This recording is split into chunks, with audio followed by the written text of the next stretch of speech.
Have you ever followed a nutritionally balanced diet exactly as recommended, only to realize that your body didn't respond the way the promise implied it would? That question marked the beginning of my shift from trusting nutrition as a concept to understanding nutrition as a system. For years, I did everything right. My meals were balanced by conventional standards. My intake met the guidelines. On paper, nothing was missing. Yet my energy, recovery, and clarity told a different story. That contradiction forced me to confront the title of this discussion honestly. What are the disadvantages of a nutritionally balanced diet? Not its benefits, not its philosophy, its disadvantages. This title does not accuse balanced diets of being wrong, harmful, or obsolete. It asks a more precise and academically demanding question. In what context does a nutritionally balanced diet become insufficient, and therefore disadvantageous, when applied beyond its design scope? That distinction matters because in scientific terms, a limitation describes how a model is built. A disadvantage appears when that model is used outside the conditions it was designed for. The balanced diet is a population-level framework meant to prevent obvious deficiency. When it is treated as a diagnostic tool, a therapeutic intervention, or a personalized system, its strengths quietly turn into weaknesses. My experience taught me this the hard way. I was meeting intake requirements, yet outcomes didn't follow. That's when I learned a principle that reshaped everything. Nutritional balance governs intake, but health outcomes depend on utilization. And utilization is regulated by physiology, not food charts. This essay is not a rejection of balance. It is a clarification of its boundaries, because only when those boundaries are clearly defined can we understand where balance supports health and where, paradoxically, it becomes a disadvantage. The moment I stopped treating a nutritionally balanced diet as a guarantee and started treating it as a model, the disadvantages became visible, not as failures, but as predictable outcomes of misuse. In science, a disadvantage does not mean something is flawed. It means that when applied in the wrong context, the model produces unreliable results. That distinction is essential if we want the title of this essay to remain accurate. The first disadvantage appears when balance is mistaken for diagnosis. A nutritionally balanced diet is constructed from population averages. It describes what a large group of people requires, on average, to avoid obvious deficiency. Its function ends at intake. It can ensure that nutrients enter the system, but it cannot determine what happens after they do. When balanced eating is used as a diagnostic proxy, when people assume that, if I eat well, nothing can be wrong, the model becomes disadvantageous. Here is the operating law I had to learn. Nutritional balance determines exposure, but physiology determines conversion. Health outcomes are governed not by the presence of nutrients, but by the body's ability to absorb, transport, signal, and utilize them at the cellular level. Inflammation, hormonal disruption, gut permeability, insulin resistance, and micronutrient competition all influence utilization without changing intake on paper. This is why someone can eat a balanced diet and remain biochemically deficient. The disadvantage arises the moment balance is used to infer internal status instead of merely external supply. The second disadvantage emerges from the static nature of balance in a dynamic biological system. Balanced diets assume relatively stable needs across time. Human physiology does not. Age alters hormonal demand. Chronic stress increases magnesium, B vitamin, and protein turnover. Sleep deprivation disrupts glucose handling. Illness diverts micronutrients toward immune response. Physical training shifts electrolyte and amino acid requirements.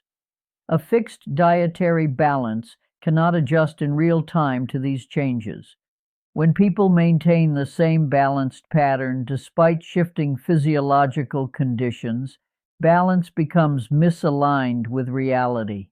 In this context, balance becomes disadvantageous because it lags behind biological demand. The model is slow to respond, while the system it is meant to support is constantly changing. The third disadvantage appears when balance is confused with personalization. Two individuals can eat the same balanced diet and experience opposite outcomes.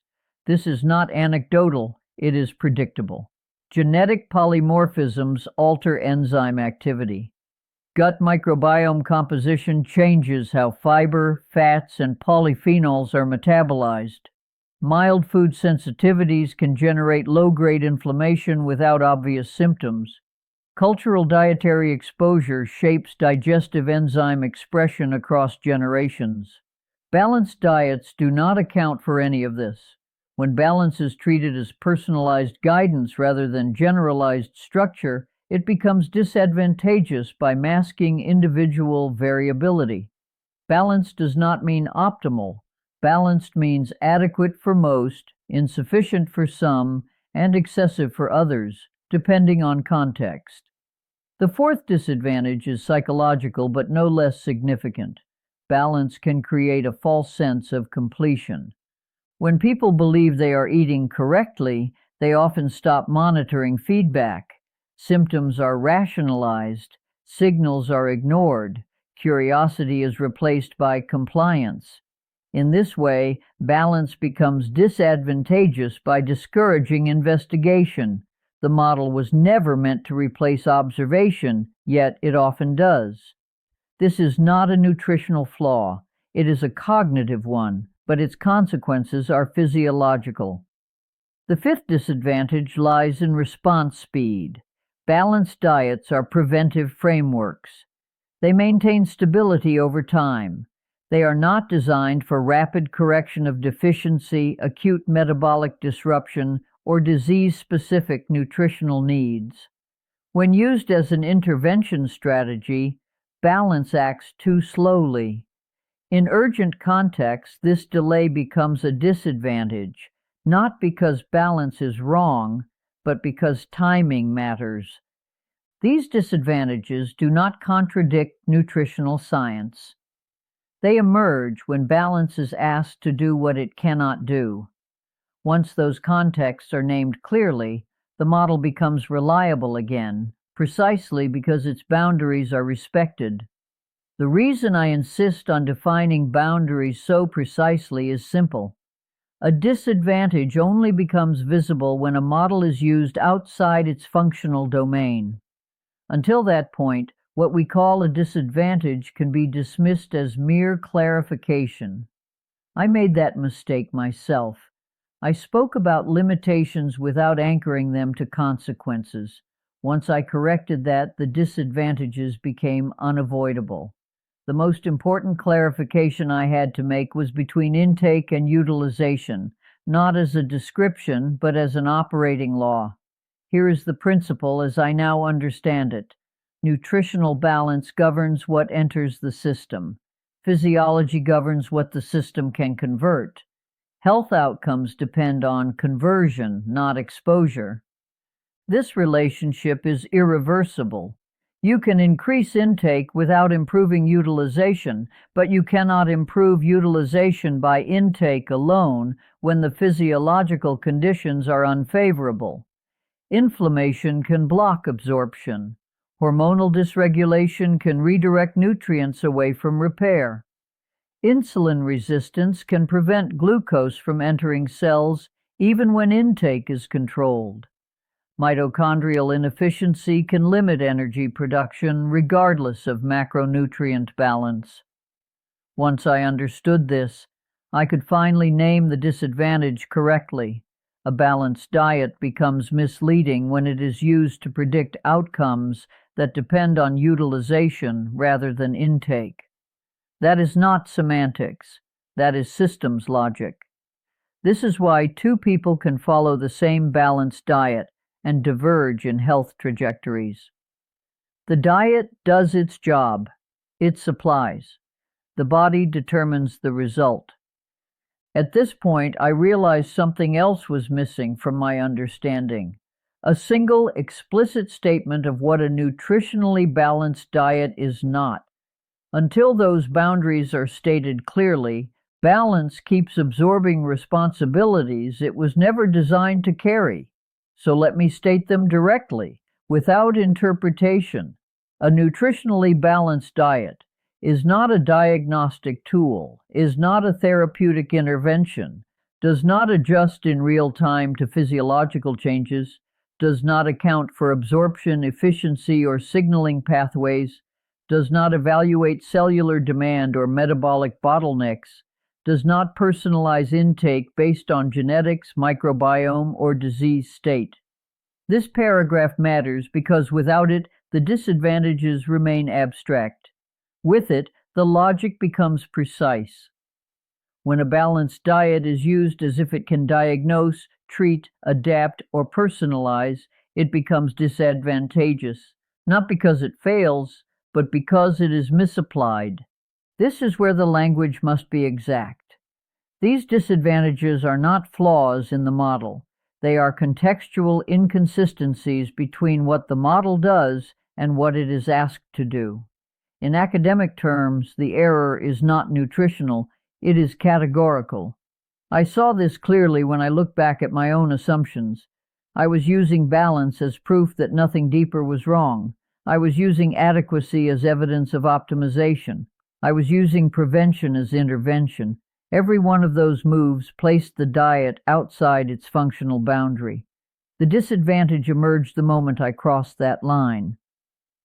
Another subtle disadvantage appears when balance is treated as a stable endpoint. Because the model does not incorporate feedback loops, it does not self-correct. The body does. If you ignore feedback while maintaining balance, the diet will remain correct, even as physiology drifts further from alignment.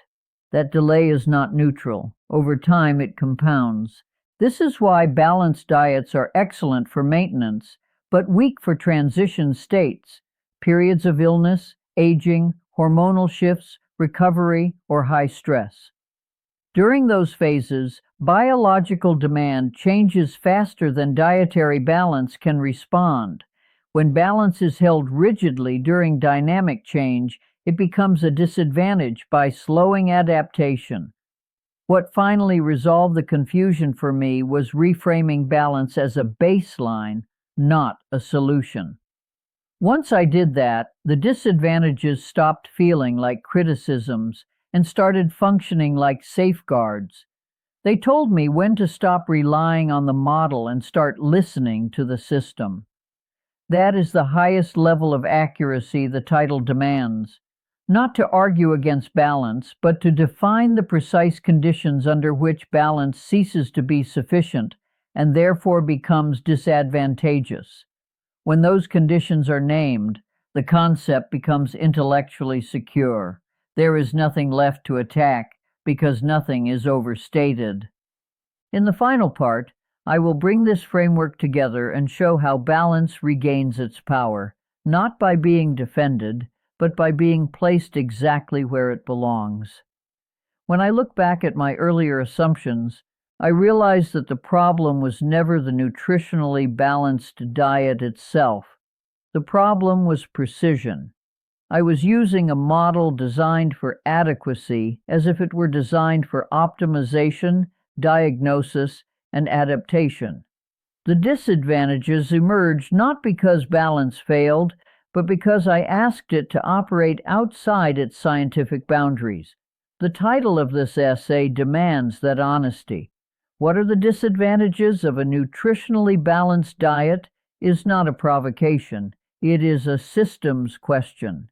The answer is not that balance is flawed, but that it becomes disadvantageous when it is used to predict outcomes that depend on utilization rather than intake, when it is treated as static in a dynamic biological system, and when it is mistaken for a personalized or therapeutic framework. Once those contexts are clearly defined, the concept becomes intellectually impenetrable. The disadvantages are no longer subjective opinions, they are logical consequences of misapplication. And just as importantly, those disadvantages disappear the moment balance is returned to its proper role. For me, that shift restored trust, not blind trust, but informed trust. Balance became a baseline I could rely on, not a ceiling I was confined by. It gave structure without suppressing feedback. It supported health without claiming to replace observation, testing, or adjustment. A nutritionally balanced diet is not ineffective, harmful, unnecessary, or outdated. It is simply not sufficient for every goal, every body, or every context. Precision is what turns that truth from a criticism into a strength. When we respect what balance can do, and just as carefully respect what it cannot, we stop arguing about nutrition and start using it correctly. That is the difference between eating according to a model and eating in alignment with a living system.